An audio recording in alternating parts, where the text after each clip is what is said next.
MLC Duvvada శ్రీనివాస్పై దాడికి వ్యూహం రచించిన కింజారపు ధర్మాన సోదరుల ఆడియో లీక్ చేసిన కింజారపు అప్పన్న ప్రస్తుతానికి మిస్సింగ్.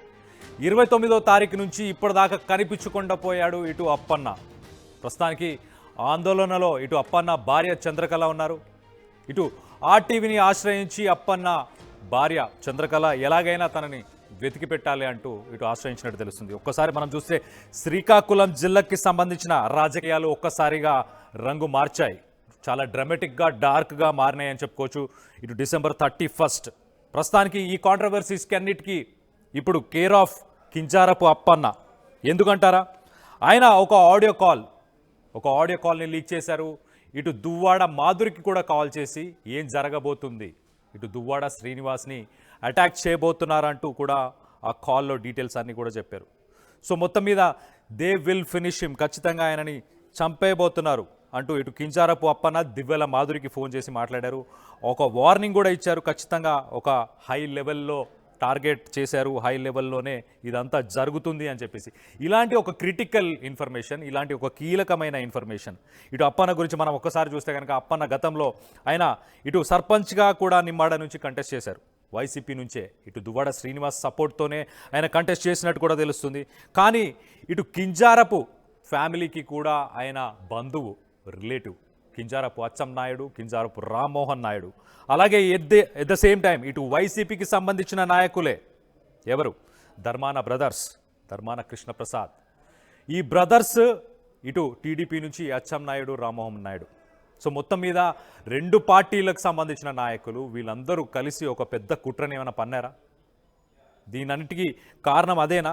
మరి మొత్తం మీద ఇలాంటి ఇన్ఫర్మేషన్, క్రిటికల్ ఇన్ఫర్మేషన్ లీక్ చేసిన అప్పన్నని మరి ఎవరైనా, ఆయన మిస్సింగ్, ప్రస్తుతానికైతే మిస్సింగ్, ఎవరైనా ఆయనని కిడ్నాప్ చేశారా, లేకపోతే ఆయనని ఇంకెవరైనా ఆయనని నిర్బంధించారా?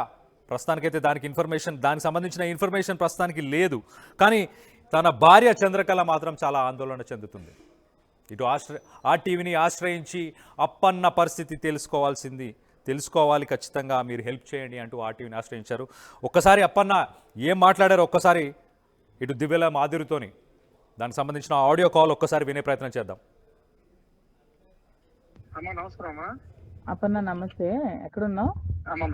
అమ్మా నేను పాతపట్నం వచ్చానమ్మా నిన్ననే. పక్కన ఎవరు లేరు కదా? లేరు. అదే సార్ విజయవాడ ఆగాను సార్, కాఫీ దిగారు. ఏంటి అప్పన్న ఇందాక ఫోన్ అది ఏంటి నాకు అర్థం కలగదు, ఒకసారి నాకు చెప్పు క్లారిటీగా. అమ్మా నిన్న నేను దోసం దగ్గరికి వెళ్ళానమ్మా.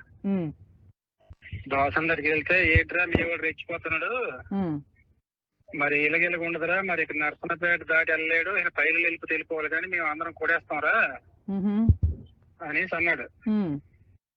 అయితే మరి నేనేం చేస్తానన్నా అనేసాను నేను. అనేసిన తర్వాత అక్కడ ఓ ఎంపీపీ, పోలాకి ఎంపీపీ, ఆయన ముద్దాడ బైరగి నాయుడు, ఆరంగి మురళి ఏదైనా ఇడము అని చెప్తున్నారు. కొడతారు అంటే మరి రేట్ లేదమ్మా, కొడతారు అది ప్లాన్ చేస్తున్నారు బాగా. మొన్న గతసారి ఒకలాగా ఉండేది, ఇప్పుడు ఒకలాగా ఉంది. అయితే నేను అన్నాను, ఏంటి అన్నయ్య ఇప్పుడు కరెక్ట్ కాదు, ఈ రోజు గొడవ వచ్చింది తిలక్ బ్యాచ్ వాళ్ళే కదా అన్నాను నేను. అంటే అదే నీకు తెలుసు అనేసాడు. అయిన తర్వాత సరేలే మనం ఊరుకున్నా, సార్కి ఒక జాగ్రత్తగా ఉండమన్నా చెప్తామా, నేను ఇందాక ఫోన్ చేసి చెప్పాను. ఈ ఇన్ఫర్మేషన్ అయితే పక్క కొట్టడానికి అయితే ప్లాన్ చేస్తున్నారు, ఇదైతే పక్క ప్లాన్ చేస్తున్నారు. తర్వాత ఇంకొక విషయం కూడా, నాకు 2:30 తర్వాత నిమ్మాయి నుంచి, మా ఊరు నుంచి మళ్ళా ఒక న్యూస్ వచ్చింది. ఎలాగైనా శ్రీనికి నిమ్మాడి జంక్షన్ లో కొట్టడానికి ప్లాన్ చేస్తున్నారు. Okay right. నర్సన్నపేట దాటి వెళ్ళలేరు, అలాగే నిమ్మాడ జంక్షన్ దగ్గర కూడా తనని అటాక్ చేస్తారు, ఖచ్చితంగా కొడతారంటూ ఇటు అప్పన్న చెప్పడం జరిగింది. సో ఈ ఆడియో కాల్ ఒక్కసారి మీడియాకి అందిన తర్వాత, ఒక్కసారి ఈ ఆడియో కాల్ లీక్ అయిన తర్వాత ఇటు దువ్వాడ శ్రీనివాస్ ఆయన కూడా నిమ్మాడ జంక్షన్కి వెళ్ళి ఒక వీడియోని రిలీజ్ చేశారు.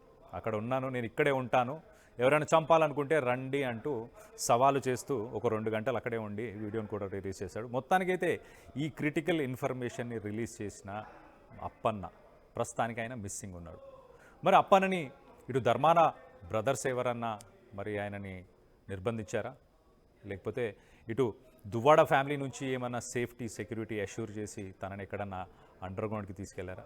సో మొత్తం మీద వైఫ్కి అయితే ఎలాంటి ఇన్ఫర్మేషన్ లేదు, ఇటు చంద్రకళ తన భార్యకైతే ఎలాంటి ఇన్ఫర్మేషన్ లేదు. తను చాలా ఆందోళనలో ఉంది, చాలా టెన్షన్ పడుతుంది. మొత్తానికైతే ఆర్టీవీని ఆశ్రయించింది. దీనికి సంబంధించి అసలు ధర్మాన బ్రదర్స్ ఏమంటున్నారు, ఒకసారి ధర్మాన బ్రదర్స్కి కూడా కాల్ చేసే ప్రయత్నం చేస్తా. మాజీ డిప్యూటీ సీఎం ధర్మాన కృష్ణప్రసాద్కి నేను ఫోన్ చేసే ప్రయత్నం చేస్తా. ఒకసారి ఆయన ఏమంటారో, ధర్మాన బ్రదర్స్ నుంచి ఎలాంటి రెస్పాన్స్ ఉందనేది కూడా తెలుసుకునే ప్రయత్నం చేద్దాం.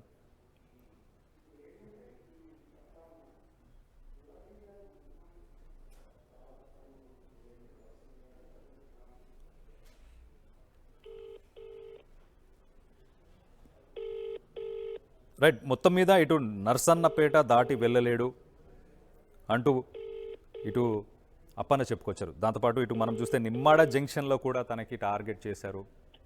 హలో హలో హలో కృష్ణదాస్ గారా అండి?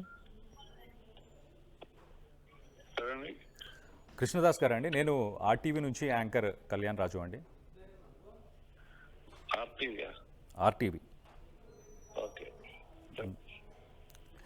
సార్, కింజారపు అప్పన్న ఆయన మిస్సింగ్ ఉన్నారు, ఆయన కనిపించట్లేదు, ఆయనకి హాని జరిగింది అంటూ తన భార్య చంద్రకళ చెప్తుందండి. మీరు ఆర్టీవీ లైవ్లో ఉన్నారండి? ఏం తెలియదండి, పొలం పనుల్లో ఉన్నాను బిజీగా. సార్, నాకు ఐడియా లేదు. ధర్మాన బ్రదర్స్ నుంచే థ్రెట్ ఉంది అంటూ ఇటు చంద్రకళ గారు చెప్పారు, అప్పన్న గారు కూడా చెప్పారు. ఇటు దువ్వాడ శ్రీనివాస్కి టార్గెట్ చేశారు, ఆయన కొట్టే ప్రయత్నం చేస్తారు. పోలీసు ఉన్నారు, పోలీసు ఎంక్వైరీ చేస్తారు. బాగా 1% ఉంటే కూడా 10% అనిపిస్తారు ఎవరు పెట్టేవాళ్ళు. ఓకే, అంటే మీ సైడ్ నుంచి ఎలాంటి థ్రెట్ కానీ మీరు కానీ అప్పన్నతో? అనవసరంగా టైం వేస్ట్, పడుకున్నాను అనవసరంగా. మాకు సంబంధం లేదు దానికి వస్తుంది అనవసరంగా. ఓకే, మీకు ఎటువంటి సంబంధం లేదని అంటున్నారు, అంతేనా? అసలు లేదు. ఓకే, అప్పన్న ఆయన వేర్ అబౌట్స్. ఓకే, కృష్ణప్రసాద్ గారు, ఓకే, ఆయనకు ఎటువంటి సంబంధం లేదంటూ చెప్తున్నారు. మొత్తం మీద నేను వ్యవసాయానికి సంబంధించిన పనులు చేసుకుంటున్నాను, బిజీగా ఉన్నాను, పోలీసులు చూసుకుంటారు దానికి సంబంధించిన విషయాలు అంటూ ఆయన చెప్పుకొచ్చారు. సో దీనికి సంబంధించి అసలు ఇటు చంద్రకళ గారు ఆర్టీవీని ఆశ్రయించారు. చంద్రకళ గారు మరి ఆమెతో మాట్లాడి తెలుసుకునే ప్రయత్నం చేద్దాం. ఆమెకి ఎవరి నుంచి, తన భర్తకి ఎవరి నుంచి థ్రెట్ ఉంది, ఇటు అప్పన్నకి ఇటు కింజారపు ఫ్యామిలీ నుంచి కూడా థ్రెట్ ఉందా, లేకపోతే ఇటు ధర్మాన బ్రదర్స్ నుంచి థ్రెట్ ఉందా, ఆమె ఏమనుకుంటున్నారు ఒకసారి ఆమె మాటల్లోనే వినే ప్రయత్నం చేద్దాం. చంద్రకళ గారు,